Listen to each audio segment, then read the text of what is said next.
सदगुरुदेव भगवान की जय। श्री सीताराम सरकार की जय। श्री राधा रमण लाल की जय। श्री गौरी शंकर महादेव की जय। सभी दर्शकों और भक्तों को कोटि कोटि प्रणाम। सबको प्रेम भरा जय जय श्री राधे। सभी साधकों से प्रार्थना है, आज का सत्संग बहुत ही ध्यान से सुनेंगे।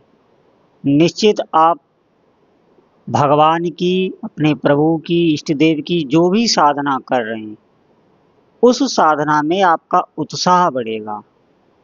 जैसे हमारा सांसारिक कार्यों में जिन कार्यों से हमें लगता है कि इससे हमें सुख मिलेगा, उनमें जैसी हमारी उत्साह है, ऐसा ही आपका साधना के प्रति भी हो जाएगा। आप ध्यान देकर इन बातों को सुनें, आप समझें।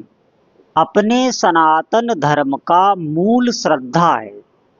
पूरा सनातन धर्म, जितनी भी उपासनाएं हैं, चाहे वो योग मार्ग की हो, ज्ञान मार्ग की हो, कर्म मार्ग की हो, या भगवान के भक्ति मार्ग की हो, सभी साधनाओं के मूल में श्रद्धा होती है। श्रद्धा से ही भक्ति होती है। श्रद्धा से ही भगवान के चरणों में विश्वास प्रकट होता है। अगर आपके भीतर श्रद्धा नहीं है, श्रद्धा का मतलब है शास्त्र वचनों पर, गुरु वचनों पर अक्षरशा अटूट विश्वास, उसमें कोई भी तर्क नहीं, इसे श्रद्धा कहते हैं।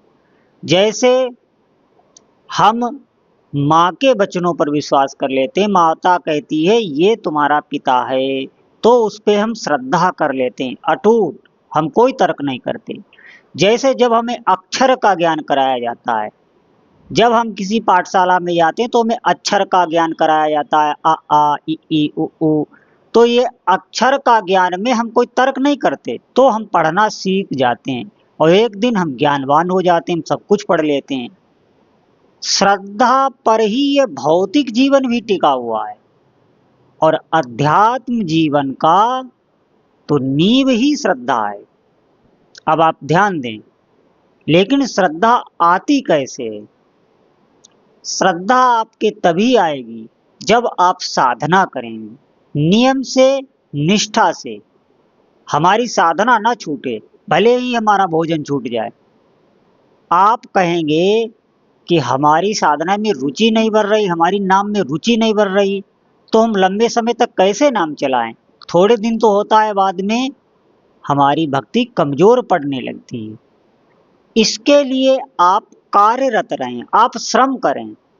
आपको रोज का रोज चिंतन करना कि हमारी श्रद्धा कम तो नहीं हो रही, रोज की रोज जांच करना है।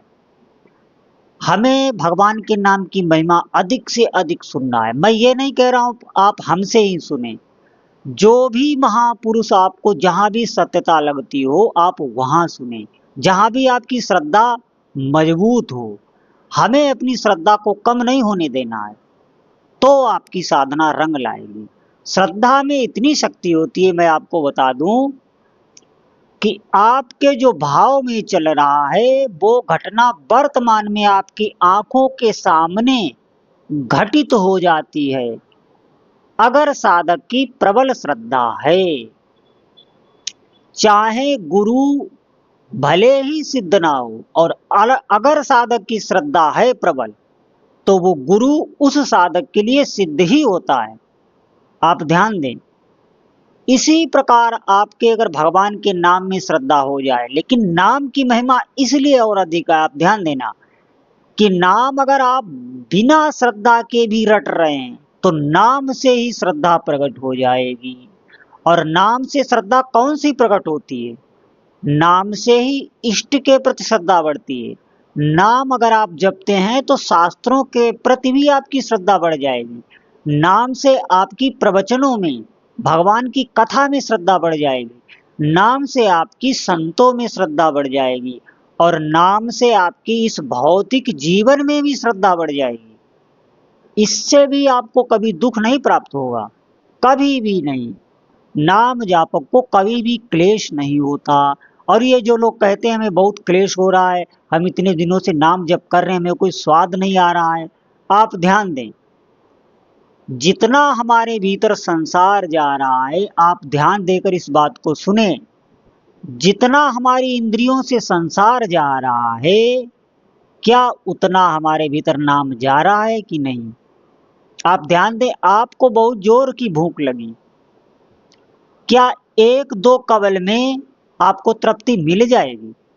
आपको वास्तविक अगर अपने प्रारब्ध को नष्ट करना चाहते हैं, आप चाहते हैं हमारे जीवन में कोई शोक ना रहे, हमें कभी भी भय न लगे, हमें भीतर से कभी व्याकुलता ना हो, व्याकुलता भगवान के प्रति हो, व्याकुलता संतों के प्रति हो, व्याकुलता भगवान के नाम के प्रति हो, ये कष्ट देने वाली नहीं होती। आप ध्यान देना, अगर आपके भीतर विरह उत्पन्न हो जाए भगवान का, तो उससे कभी कष्ट नहीं होता, उससे एक भीतर अद्भुत अद्भुत आनंद, अद्भुत, वो कह नहीं सकता कोई। जैसे जब भी आप भगवान के आगे रोते हैं तो आप देखना आपको कुछ ना कुछ अनुभूति होती है, कुछ ना कुछ आपके दुख दर्द दूर हो जाते हैं, उससे कई गुना विरह की दशा होती है, किसी अपने गुरुदेव के प्रति, नाम के प्रति, शास्त्रों के प्रति, भगवान के प्रति जो एक अटूट भीतर विरह जगता है, उसका वर्णन कोई नहीं कर सकता। आप समझिए, ये भगवान नाम की ही कृपा से आता, ये ऐसे नहीं कि आपको आकस्मिक हो गया, आप नाम रटते रहें, किस दिन आपको भगवत साक्षात्कार हो जाएगा, किस दिन आपकी स्थिति बदल जाएगी, ये एक क्षण में होता है। आप इसके लिए तैयार रहें, लेकिन इसके लिए आवश्यक है निष्ठा। हम कभी भी अपने नियम को ना छोड़ें, ये आपको बनाना पड़ेगा। जैसे संसारिक कोई जरूरी कार्य है, जैसे जो ड्यूटी करते हैं रोज, कोई न किसी नौकरी में, बहुत उनकी नौकरी वो कीमती है, उस नौकरी से उनका सारा घर परिवार चलता है, तो वो जितनी आवश्यक उस ड्यूटी को समझते हैं, भय बना रहता है नौकरी चली ना जाए। ऐसे ही आपके भीतर भय रहना चाहिए कि हमारा नाम जप आज कैसे छूट गया, और ये भय ही आपके भीतर, मैं बता रहा हूं, नाम के प्रति स्थिति ले आएगा, आसक्ति ले आएगा, नाम में आपको रस आने लगेगा। हमारे भीतर ये जो नियम छूट जाता है, उसके लिए कोई विरह नहीं रहती, उसके लिए हम कोई व्यथित नहीं होते, उसके लिए हम कभी चिंतित नहीं होते। हमारा सत्संग छूट जाए, हमारी जो नियमित भगवान के विग्रह की जो लोग सेवा पूजा करते हैं उसमें कोई विघ्न आ जाए, तो हमें कोई भीतर से कोई क्लेश नहीं होता, बस यहीं पर हमारी हानि हो रही है। जैसे ही हमारे भीतर संसार जा रहा है सुबह से शाम तक, उसमें थोड़ा सा हमारे भीतर नाम जा रहा है। अब कई जन्मों से हमारे भीतर पहले ही संसार इकट्ठा है और भी जा रहा है। अब आप समझें तो कैसे आपको फर्क मालूम पड़े, कैसे आपको दिव्य अनुभव हो, कैसे आपको वो शांति, वो सुख जो वर्णन किया जाता है वो अनुभव में आए। उसके लिए आपको नाम बढ़ाना होगा, आपको एकाग्रता भी बढ़ानी होगी। आप थोड़ा नियम लेके देखें, एक नियम बनाएं कि इतने नियम से हमें रोज माला करनी है, और उसे आप लंबे समय तक चलाएं। उस नियम में ही आपको एक दिन अलौकिक अनुभूति होने लगेगी। ये बिल्कुल सत्य मैं आपको बता रहा हूँ। आपका नियम ना छूटे। नाम जप इसलिए सहज है, देखिए उपासनाएं बहुत सी हैं, बहुत से मंत्र भी हैं, लेकिन नाम जप आप कर सकते हैं, किसी भी अवस्था में कर सकते हैं। जैसे हम कोई कार्य करते हुए हमारी सांस नहीं थमती, सांस चलती रहती, ऐसे ही हमें भगवान के नाम जप का अभ्यास करना है। इसीलिए सभी साधकों से प्रार्थना है कि अधिक से अधिक भगवान का नाम जप करें। बोलो जय जय श्री सीताराम।